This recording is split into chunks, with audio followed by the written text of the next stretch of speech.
dan seluruh jajaran staf, office boy, security,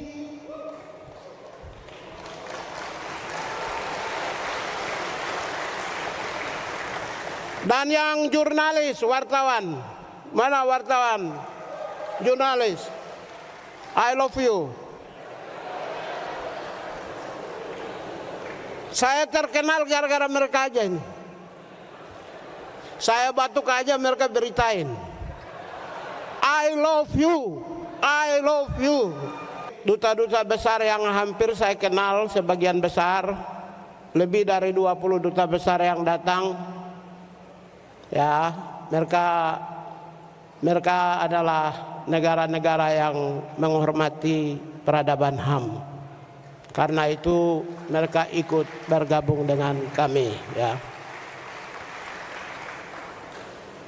Tadi mana yang mahasiswa, aktivis mahasiswa, ada nggak? Ada aktivis mahasiswa itu di atas, berdiri.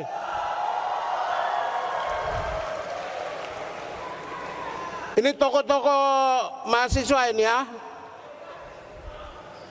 Ya, perwakilan mahasiswa, ya. Kemudian tukang-tukang ojek, abang-abang ojek, mbak-mbak ojek. Kelompok keluarga korban pelanggaran HAM, korban ketidakadilan yang saya hormati, dan seluruh jajaran staf Kementerian Hak Asasi Manusia, Sekretaris Jenderal, Direktur Jenderal, Inspektur Jenderal, para direktur, para kepala biro, Kakanwil, dan seluruh jajaran staf, office boy, security,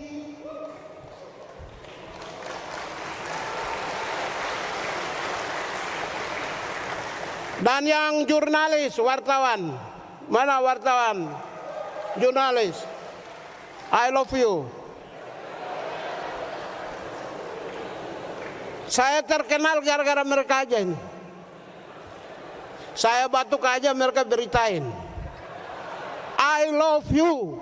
I love you. Jadi saudara dan saudara sekalian, saya hanya singkat saja. Biasanya kalau saya ngomong itu di atas 1 jam. Ini live di televisi nasional, jadi tidak boleh saya panjang-panjang. Hak asasi manusia itu adalah aset, intangible aset termahal di planet ini, yang hari ini kita punyai. HAM ini adalah aset termahal. Ada tangible aset, ada intangible aset. Salah satu aset paling termahal di dunia itu adalah hak asasi manusia.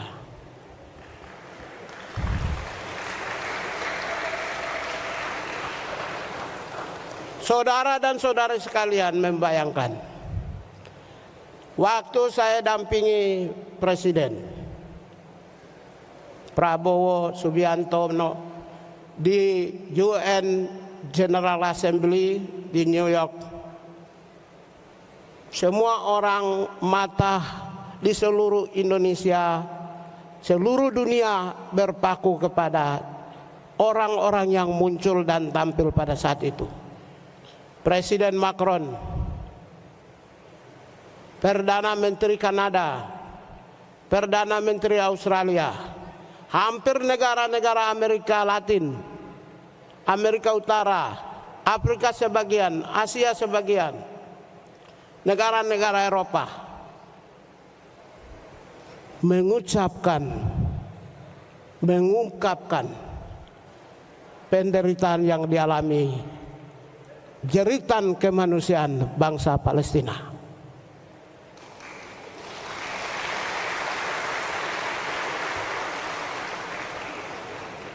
Pada pada saat yang sama kita dipertontonkan bahwa hak asasi manusia menembus batas suku, agama, ras, dan antar golongan.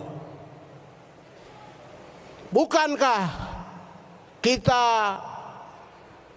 terutama yang kaum Nasrani, mereka menempatkan Israel itu imperium dominium menurut kehendak Bible. Tapi umat-umat pemimpin-pemimpin yang Nasrani hadir mendukung Palestina.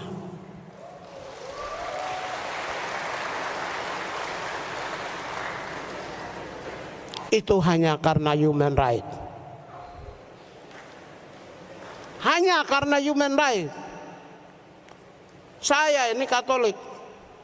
Sejak dilahirkan lawan Israel itu sama dengan masuk neraka. Tapi saya hadir tepuk tangan pertama ketika Presiden Prabowo pidato menyatakan dukungan kepada bangsa Palestina.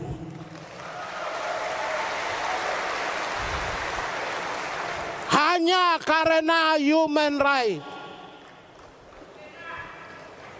Oleh karena itulah, maka aset termahal ini dipersembahkan oleh Prabowo Subianto bagi bangsa Indonesia dalam periode kepemimpinannya, saudara sekalian.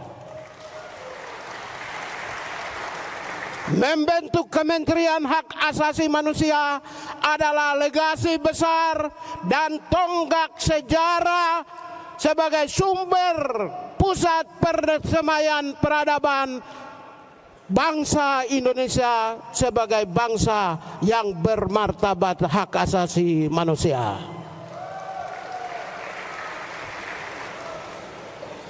Bagi Presiden sudah selesai. Presiden segalanya punya. Tapi dia berikan persembahan kepada anak cucu yang akan lahir di seantero Nusantara, seluruh rakyat Indonesia dan bangsa Indonesia hari ini untuk masa yang akan datang.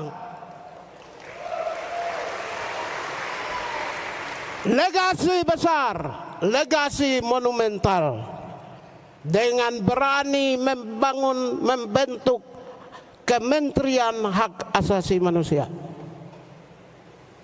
Kalau boleh saya sampaikan, Kementerian Hak Asasi Manusia melalui menteri dan wakil menteri dapat melakukan apa saja untuk demi bangsa Indonesia, terutama dalam kemajuan hak asasi manusia. Adalah sebuah apresiasi, sebuah perhatian, sebuah perintah yang tidak mungkin bisa diberikan kepada menteri-menteri. Karena apa? Karena Presiden tahu bahwa hak asasi manusia itu penting. Kita kan 5 tahun ini bangun penguatan. Yang rusak kita recover, perbaiki.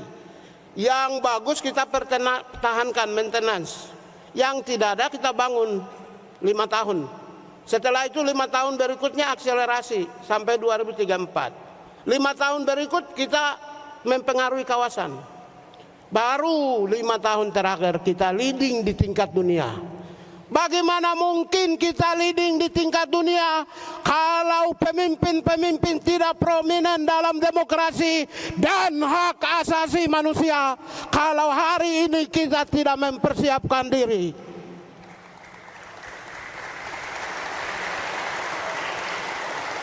Oleh karena itulah Kementerian Hak Asasi Manusia membangun mainstreaming human right. Kita impus dari ontologisnya, cara berpikirnya. Kita bangun, kita perkuat peradaban berpikir tentang hak asasi manusia. Kita juga impus epistemologisnya. Kita juga perkuat aksiologisnya. adalah untuk mempersiapkan agar 2045 Indonesia memimpin dunia. Subscribe, share, like, and comment. Subscribe, share, like, and comment. Subscribe, share, like, and comment. Subscribe, share, like, and comment. Subscribe, share, like, and comment.